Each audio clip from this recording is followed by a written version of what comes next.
Nikola, saya kelas 3 SD. Aku bersuka cita karena makan dan saya bersuka cita karena makan karena saya memang lapar terus. Dan teman itu.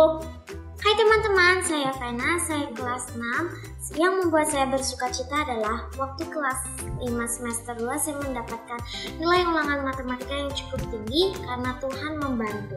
Terima kasih, dadah. Hello guys, my name is Albrian.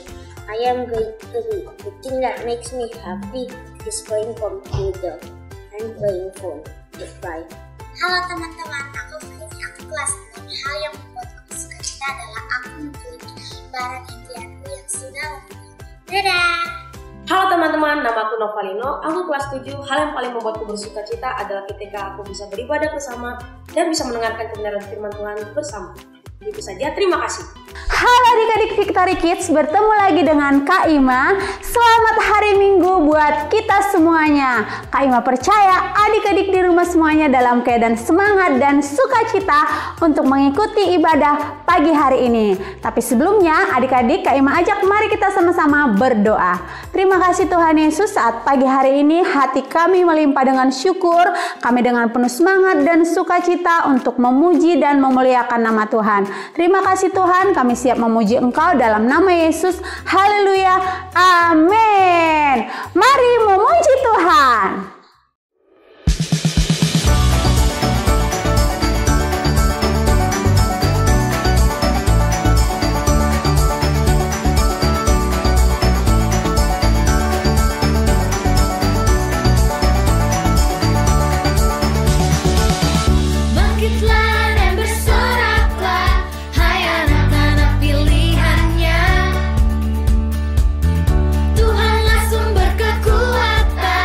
Nyanyi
besar kasih setiamu, selalu ada di setiap waktu. Engkaulah sumber perlindunganku. Tak ada gentar dalam hatiku, karena aku tahu kau besertaku. Engkaulah sumber pengharapanku. Ku menari karenamu, karenamu. Kau ada dalam hidupku. Ku bersorak karenamu, karenamu. Yesus di setiap waktu. Ku menari karenamu, karenamu. Kau ada dalam hidupku. Ku bersorak karenamu, karenamu. Yesus di setiap waktu. Kau bersamaku.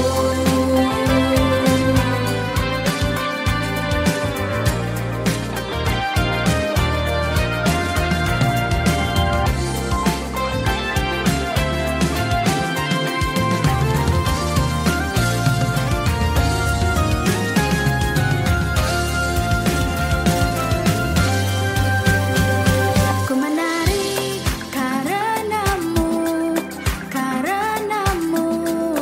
Kau ada dalam hidupku. Karenamu, karenamu. Yesus di setiap waktu. Kau bersamaku.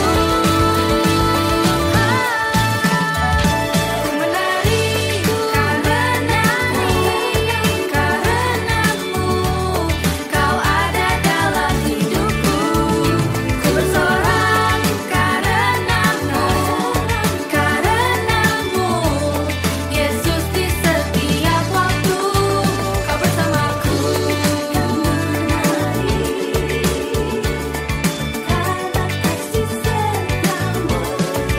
Bersetiaku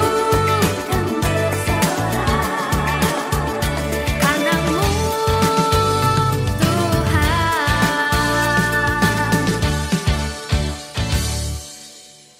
Oke adik-adik di rumah, kita sudah memuji Tuhan. Tiba saatnya kita akan mendengarkan firman Tuhan. Mari adik-adik semuanya, kita siapkan hati dan pikiran kita. Kita mau berdoa terlebih dahulu. Terima kasih Tuhan Yesus, kami sudah memuji memuliakan Tuhan. Saat ini Tuhan, kami mau mendengarkan firman-Mu. Kami mau siapkan hati kami, pikiran kami, dan telinga kami untuk mendengarkan firman-Mu, supaya firman-Mu boleh dapat bertumbuh dan berbuah di dalam kehidupan kami. Dalam nama Yesus kami berdoa dan mengucap syukur. Haleluya. Amin. Halo adik-adik semuanya, selamat pagi, selamat beribadah untuk kita semuanya ya. Pastinya pagi hari ini kita semuanya bersemangat. Karena apa? Karena Tuhan Yesus baik setiap hari dalam hidup kita. Nah, minggu lalu kita sudah membahas tentang sukacita. Jadi setiap hari kita harus bersukacita. Karena apa? Karena Tuhan mau kita itu dalam kehidupan kita sehari-hari. Mungkin kita mengalami kelemahan, mungkin capek, lelah. Karena apa? Karena kita sudah sekolahnya offline. Tetapi Tuhan mau kita itu setiap hari bersukacita dalam keadaan apapun kita itu. Kita harus tetap bersukacita. Nah, pagi hari ini kami ingin menyampaikan tentang firman Tuhan, yaitu temanya damai sejahtera. Ada yang tahu apa sih damai sejahtera itu? Iya, damai sejahtera adalah suatu keadaan di mana perasaan diri kita itu berada dalam keadaan yang tenang, tanpa ada rasa takut ataupun gugup ataupun perasaan yang tidak enak adik-adik. Jadi itu artinya adalah damai sejahtera. Kita baca firman Tuhan pagi hari ini di dalam Yesaya pasal yang ke-32 ayat yang ke-17. Di mana ada kebenaran, di situ akan tumbuh damai sejahtera, dan akibat kebenaran ialah ketenangan dan ketentraman untuk selama-lamanya. Nah, ketika kita mengaku pelanggaran kita, mengakui kesalahan kita, dikatakan apa di situ akibatnya ada ketenangan dan ketentraman untuk selama-lamanya. Ini mungkin Kak Mita ambil contoh ya dalam kehidupan kita sehari-hari. Pada waktu itu kita ditinggal sebentar ya oleh papa mama kita dan adik kita diajak. kita sendiri di rumah nih, karena mungkin kita bosan di rumah, kita bermain. Saking keasikannya bermain, mungkin bermain bola ya adik-adik. Nah, tiba-tiba tanpa sengaja vas bunga itu jatuh ke lantai dan akhirnya pecah adik-adik. Wah, bahaya ya pastinya. Dan kita merasa takut, aduh gimana ini? Ini kan vas bunga kesayangan mamaku. Aduh, nanti kalau aku menyampaikan atau aku jujur, wah aku pasti diomelin, aku dimarahin, aku nggak dikasih uang jajan 1 minggu. Nah, waktu itu tiba-tiba, pulanglah papa mama kita. Dilihatnya, wah, dan ditanya mama kita, siapa nih yang jatuhkan vas bunga ini kok pecah? Kok ada yang rusak gitu? Nah, kita diam, pura-pura nggak merasa bersalah, dan kita katakan kayaknya tadi kucing lewat terjatuh Maets. Tidak boleh ya adik-adik, karena firman Tuhan dalam Mazmur pasal yang ke-32 ayat yang ke-5, firman Tuhan katakan, dosaku kuberitahukan kepadamu dan kesalahanku tidaklah kau sembunyikan. Aku berkata, aku akan mengakui kepada Tuhan pelanggaran-pelanggaranku, dan engkau mengampuni kesalahan karena dosaku. Jadi ketika kita mengaku ini adik-adik, pelanggaran kita, kesalahan kita, perbuatan yang kita lakukan pada waktu itu, pada hari ini, apa dikatakan, maka Tuhan akan mengampuni kita. Begitu juga kesalahan, pelanggaran yang kejadian yang tadi nih, kita memecahkan vas bunga kesayangan mama kita. Kita harus datang mengakui bahwa kita yang melakukannya. Pastinya apa? Mungkin awalnya mama kita akan mengomeli kita, tetapi percayalah adik-adik, justru orang tua kita akan memperhatikan kita. Wah, dia mau mengaku kesalahannya. Pastinya orang tua kita, mama kita akan mengampuni kita ya adik-adik. Nah, bagaimana nih orang yang hidup bagaimana orang yang hidupnya selalu damai sejahtera? Ya, pastinya orangnya jujur, sopan, taat, dan penuh dengan semangat adik-adik. Ini orangnya ya adik-adik. Nah, selanjutnya bagaimana caranya supaya kita bisa hidup dalam damai sejahtera? Yang pertama adalah caranya supaya kita bisa hidup dalam damai sejahtera, tidak menyimpan dendam adik-adik, tidak menyimpan kesalahan ya adik-adik, karena firman Tuhan dalam Efesus pasal yang keempat ayat yang ke-32, firman Tuhan katakan, tetapi hendaklah kamu ramah seorang terhadap yang lain, penuh kasih mesra dan saling mengampuni sebagai Allah di dalam Kristus telah mengampuni kamu. Jadi kita harus mengasihi teman kita yang melakukan kesalahan kita, atau adik kita, atau orang tua kita. Kita tidak boleh dendam adik-adik. Karena apa? Karena Tuhan sudah mengampuni kita, dan kita juga harus mengampuni teman atau mama kita, papa kita, atau adik kita yang melakukan kesalahan pada kita. Kita aja diampuni, masa kita nggak mau memberi pengampunan pada orang lain? Supaya apa? Hati kita itu plong ya, tidak ada yang ditutupin adik-adik. Nah, yang kedua, bagaimana caranya supaya hidup kita itu penuh dengan damai sejahtera? Yang kedua adalah hidup dekat dengan Tuhan. Jadi hanya dekat Allah saja kita tenang adik-adik. Karena Raja Daud sendiri mengaku bahwa dalam Mazmur pasal yang ke-62 ayat yang pertama, hanya dekat Allah saja aku tenang, daripadanya lah keselamatanku. Jadi di dalam Tuhan ada ketenangan, ada damai sejahtera adik-adik. Selanjutnya yang ketiga, bagaimana caranya supaya hidup kita penuh dengan damai sejahtera? Yang ketiga adalah memiliki hati yang mengasihi adik-adik. Karena dalam Roma pasal yang ke-12 ayat yang ke-10, hendaklah kamu saling mengasihi sebagai saudara dan saling mendahului dalam memberi hormat. Baik kita dengan orang tua kita, papa mama kita, atau antara kita dengan adik, atau antara kita dengan teman kita, kita harus saling mengasihi adik-adik. Karena apa? Karena kita ini adalah saudara di dalam Kristus adik-adik. Ini ada kisah yang menarik ya adik-adik, yang bisa kita perhatikan, kita simak baik-baik. bagaimana kita harus menjadi contoh pembawa damai di sekitar kita, membawa damai kepada keluarga kita, teman kita. Ini ada kisah yang menarik. Ada 4 bersahabat dari kecil, namanya Tiur, Tigor, Tina, dan Tini. Tiur adalah anak yatim piatu. Tiur diasuh oleh orang tua dari Tigor yang adalah pengusaha sembako dan masih bersaudara dengan Tiur. Suatu hari Tiur, Tigor, Tina, dan Tini bermain bulu tangkis dekat dari rumah Tina dan Tini. Tiur mengajak sahabatnya ini untuk bermain bulu tangkis secara berpasangan. Tiur dengan Tigor ya, dan Tina dengan Tini. Dalam set pertama dan kedua, yang memenangkan pertandingan itu adalah Tiur dan Tigor adik-adik. Tina yang temperamennya pemarah, dia tidak menerima kekalahannya. Tina membantingkan raketnya ke tanah dan langsung meninggalkan mereka. Sejak saat itu Tina dan Tini tidak berteman lagi dengan Tiur dan Tigor ya, padahal mereka satu sekolah loh dan memiliki arah pulang yang sama. Tiur sangat sedih, lalu Tiur menceritakan semua kejadian kepada orang tua Tigor. Orang tua Tigor menganjurkan mendoakan Tina dan Tini itu supaya hatinya dilembutkan oleh Tuhan.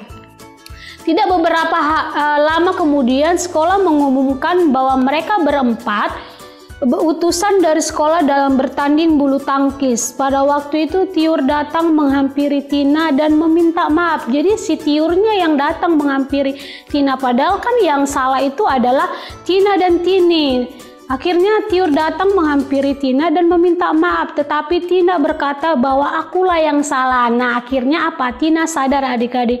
Dia marah-marah pada mereka, seharusnya dia yang minta maaf bukan Tiurnya. Akhirnya mereka berpelukan dan mereka memenangkan pertandingan tersebut. Nah, dari kisah ini kita belajar bagaimana Tiur membawa damai sejahtera bagi teman-temannya, bagi sahabatnya adik-adik. Sekalipun dia nggak bersalah, dia tetap datang meminta maaf kepada Tina. Akhirnya Tina dan Tini sadar dan mereka saling saling mengasihi adik-adik. Jadi dari sini kita mau supaya bahwa kita semuanya ya adik-adik, bahwa kita semuanya diciptakan oleh Tuhan itu sebagai pembawa damai sejahtera, bukan pembawa kekacauan. Jadi sampai di sini firman Tuhan. Sampai ketemu minggu depan. Tuhan Yesus memberkati kita semuanya. Oke adik-adik di rumah, kita sudah memuji Tuhan dan sudah mendengarkan firman Tuhan. Tiba saatnya kita akan memberi persembahan untuk Tuhan. Sebelumnya kita mau berdoa dulu.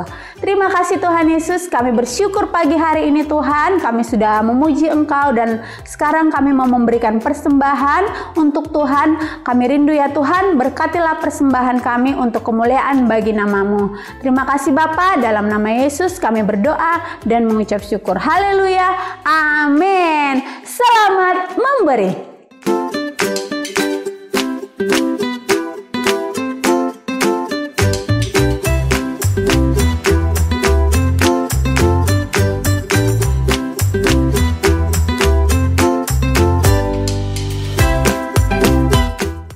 Adik-adik, kita akan mengakhiri ibadah kita. Kita sudah memuji Tuhan, sudah mendengarkan firman Tuhan, dan kita sudah memberi persembahan. Biarlah setiap kita tetap bersemangat ya. Dan kita mari sama-sama kita berdoa untuk mengakhiri ibadah kita pagi hari ini. Bapa, terima kasih, kami bersyukur pagi hari ini buat kebaikan Tuhan. Begitu baik, begitu dahsyat bagi kami. Kami boleh memuji Tuhan, memberi persembahan dan mendengarkan firman-Mu.